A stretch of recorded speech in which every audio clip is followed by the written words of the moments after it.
कैसी मलिन बुद्धि हो जाती है। भला दूसरे शरीर के मांस को खाए, कैसी घृणित बुद्धि। जो किसी पशु पक्षी का जब अंडा गिरता है नीचे तो उसके दर्शन होता है, कितना उसमें लिबलिबा मल भरा होता है, कितनी गंदी चीज देखने में लगती है। वही जीव रूप धारण करता है जाके, आप उसको खा के क्या हो आप? बोले अंडा तो कोई दोष नहीं, तुम्हारी बुद्धि भ्रष्ट हो गई, आसुर आसुर। आप केवल अपने प्राणों के पोषण, आप 1 साल ब्रह्मचर्य रहकर देखिए, नमक रोटी खाइए आप, और आपसे अगर कोई हाथ मिला ले तो उनसे बात करना। 1 साल केवल आप ब्रह्मचर्य रहिए, व्यायाम संयम से रहिए, और आपसे कोई हाथ मिला ले तो बताओ, चाहे देवढ़ा को आप उठा के पटक देंगे, क्योंकि ब्रह्मचर्य का बल है।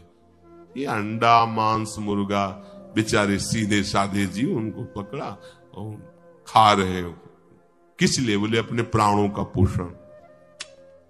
ये बुद्धि भ्रष्ट हो गई, मलिन हो गई है। सबसे प्रार्थना है, यदि आप ऐसा करते हैं तो आप देख लेना कि आपका परिणाम कैसा भयंकर होगा। यमदूत उसी के शरीर को बड़ी बड़ी गर्म सरसियों से शमशियों से ऐसे नोच करके और उसी को खवाते हैं। जो दूसरों का मांस खाता है उसको, जो दूसरों का रक्त पीता है, कोल्हू में पेरा जाता है, कोल्हू में, जैसे यहां गन्ना नहीं पेरा जाता, वहां मरना नहीं।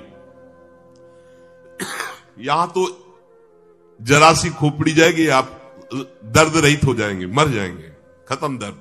वहां नहीं, मरना नहीं, पूरा कोल्हू में पेरा जाता है। फिर वैसे यातना देव से वही खून पी के फिर उसको कोल्हू में पेरा। बड़ा भयानक दंड है। उसको ऐसा मत सोचो तुम्हारे आंख मूंदने से बच जाओगे। बिल्ली जब कबूतर पे झपटती तो उड़ना नहीं, वो सोचता है आंख मूंद लो बच जाओ, आंख मूंदा बिल्ली जपेटे में ले गई। तुम नकारो कि अरे कोई नर्क वर्क नहीं है, इससे बच नहीं पाओगे, जाना पड़ेगा। छोड़ दो दूसरों के जीवों के शरीर का मांस खाना, अंडा खाना, ये सब छोड़ दो। भगवान बड़े कृपालु हैं, माफ कर देंगे। तुम जिस जीव की हत्या करते हो वो कर्म तुम्हें दंड देने के लिए अव्यक्त रूप से विराजमान हो चुका है। समय जब वो आएगा, काल जब आएगा, काल माने समय जब आएगा, फिर बच नहीं पाओगे। तुम्हें ऐसा दंड मिलेगा, त्राहिमाम बोलोगे, कोई तुम्हें बचाने वाला नहीं होगा। यज्ञ में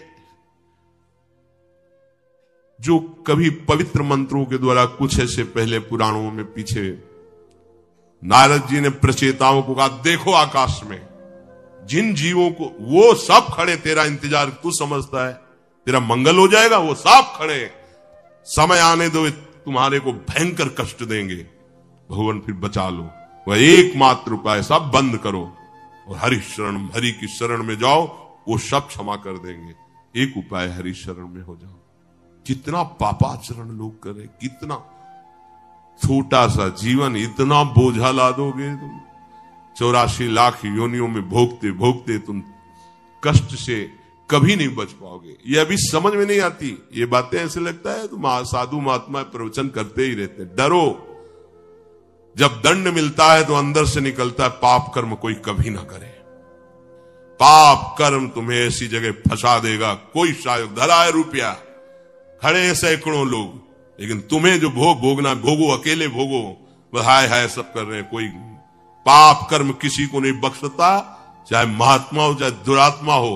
हाँ, अंतर ये होता है कि दुरात्मा को आश्रय नहीं होता, महात्मा को आश्रय होता है भगवान का। तो उनके